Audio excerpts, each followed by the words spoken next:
Hello and welcome back. तो स्वागत है आप सभी का फिर से रतन अर्थनीति पर। तो हम लोग आज लेकर आ रहे हैं आज की ये दूसरी क्लास, जो कि हमारी डेली करंट अफेयर है, जो कि आपके जितने भी सारे एग्ज़ाम हैं, चाहे पीएससी हो, चाहे स्टेट पीसीएस हो, चाहे एसएससी हो, बैंकिंग हो, रेलवे हो, ग्रुप डी हो, जितने भी एग्ज़ाम होते हैं, टीचिंग एग्ज़ाम है, ये सभी करंट अफेयर पूछे जाते हैं।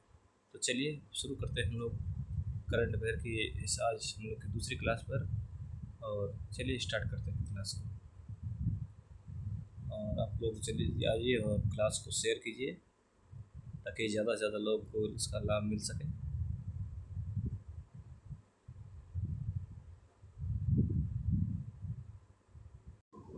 तो शुरू हो गई है दैनिक समसामयिकी व अभ्यास प्रश्न। तो चलिए शुरू करते हैं। 18 जून आज का दिन है, ठीक है। और आप लोग जुड़े हैं रतन अर्थनीति चैनल पर। तो हम लोग पहले थोड़ा सा समाचार पढ़ते हैं, ठीक है। आई होप कि आप लोगों को आवाज़ अच्छे से आ रही होगी और बेहतरीन आवाज़ आ रही होगी, ठीक है। और स्क्रीन पर भी अच्छे से दिखाई दे रहा होगा।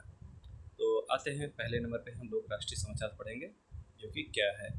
जो देखिए कि 18 जून 2026, जो कि रक्षा मंत्रालय ने उत्तर प्रदेश के आईआईटी कानपुर में 500 करोड़ की भारी लागत से एक आधुनिक सैन्य ड्रोन प्रौद्योगिकी केंद्र को स्थापित करने के लिए सैद्धांतिक मंजूरी दे प्रदान कर दी है। यानी अब क्या बनेगा, अब आईआईटी जो कानपुर में है वो 500 करोड़ की लागत से एक अत्याधुनिक राष्ट्रीय सैन्य ड्रोन प्रौद्योगिकी केंद्र बनेगा, ठीक है। ताकि हम लोग दुश्मनों पे आसानी से नज़र रख सकें, ठीक है। और एक नए नए हथियार जो हैं वो डेवलप किए जा सके, ठीक है।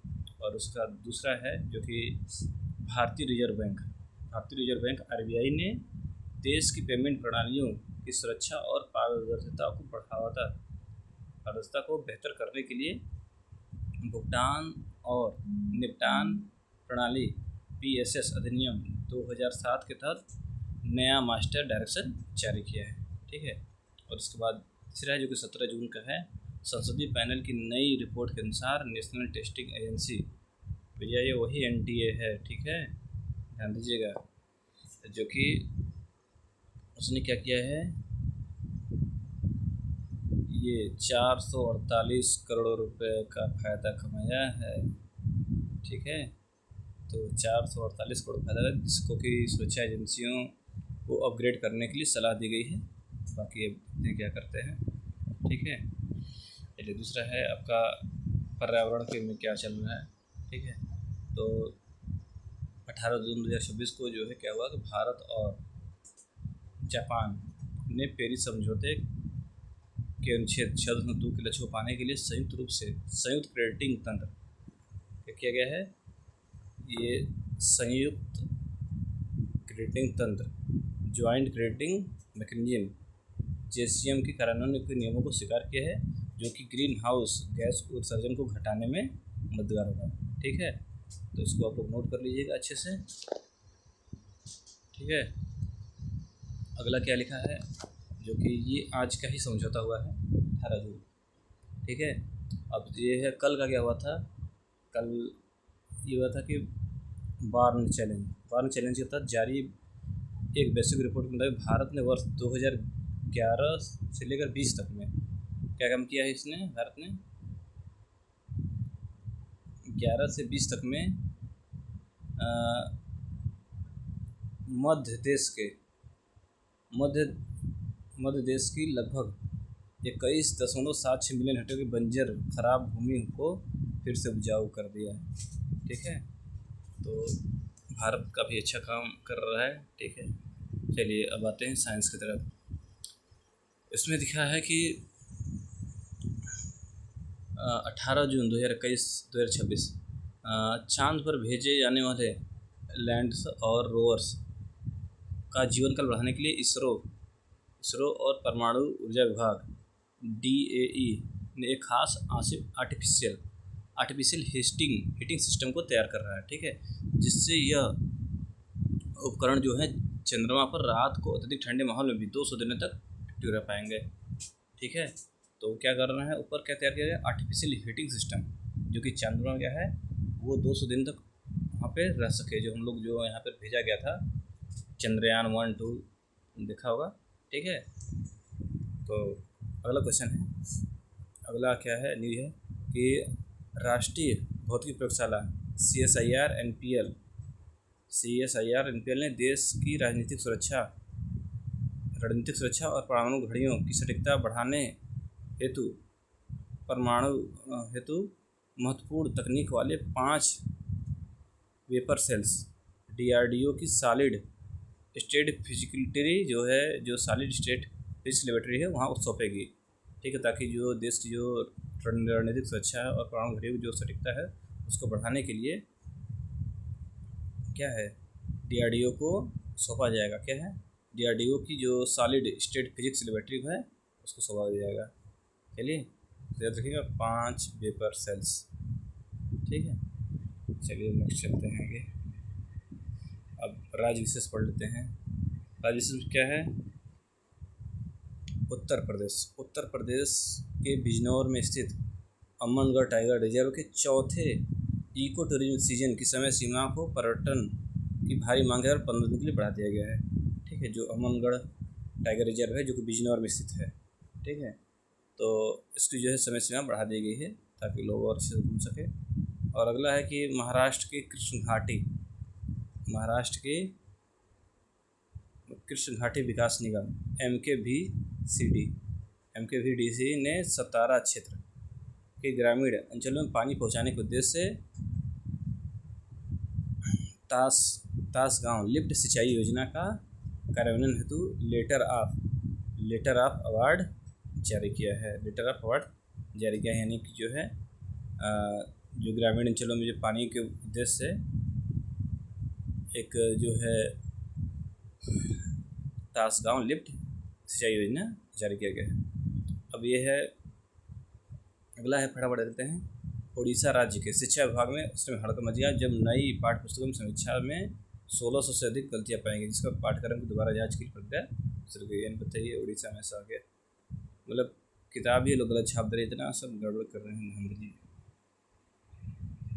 चलिए अब ये होगा हमारा, हम लोग आते हैं क्वेश्चन की तरफ। तो हमारा ये पहला क्वेश्चन क्या है? रक्षा मंत्रालय ने जून 2026 में 500 करोड़ की लागत से राष्ट्रीय सैन्य ड्रोन प्रौद्योगिकी केंद्र कहाँ पर स्थापित करने की मंजूरी दी है? पता है जो राष्ट्रीय सैन्य ड्रोन प्रौद्योगिकी केंद्र जो कि 500 करोड़ लागत बन रहा है कहाँ, जो कि इसका क्षेत्र क्या था? IIT कानपुर। ऑप्शन बी था राइट आंसर। चलिए नेक्स्ट क्वेश्चन की तरफ चलते हैं। हाल ही में आई संसदीय पैनल की रिपोर्ट अनुसार नेशनल टेस्टिंग एजेंसी NTA के पास पिछले 6 वर्षों में कितने करोड़ों का सरप्लस फंड जमा हुआ है? तो वो पता है 448 करोड़ रुपए। ये लोग बहुत पैसा कमा रहे हैं। चलिए नेक्स्ट क्वेश्चन की तरफ चलते हैं। अगला क्वेश्चन क्या है? भारत में जून 2026 में किस देश के साथ मिलकर के पेरिस समझौते अनुच्छेद 6 के तहत संयुक्त क्रेडिटिंग तंत्र JCM की कार्यान्वयन के नियमों को अपनाया गया है? तो जो है करेक्ट होगा जो कि पेरिस समझौता किसके साथ हुआ है? भारत और जापान। जिसे बताया मैंने, भारत और जापान के साथ संयुक्त क्रेडिटिंग तंत्र को क्या है किया गया है। चलिए नेक्स्ट क्वेश्चन तक चलते हैं।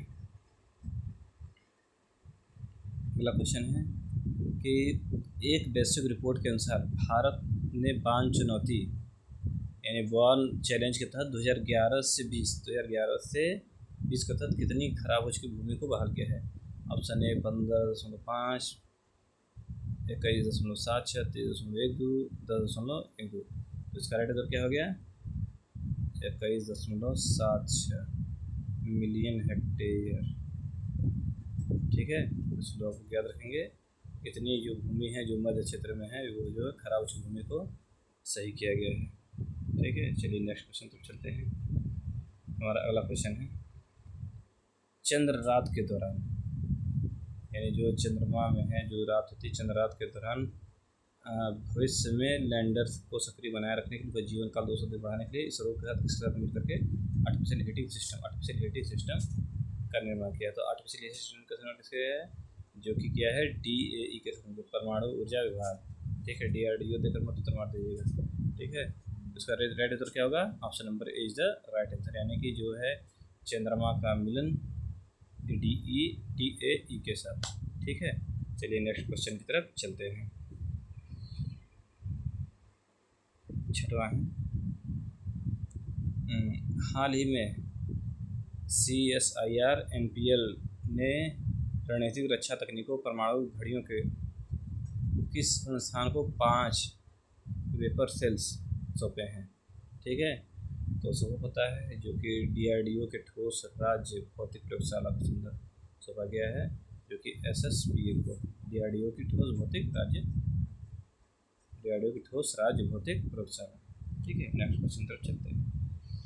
अगला है, उत्तर प्रदेश का कौन सा टाइगर रिजर्व हाल में ही इको टूरिज्म सीजन की अवधि 15 दिन बढ़ाने का निर्णय किया गया है? तो वो कौन सा है?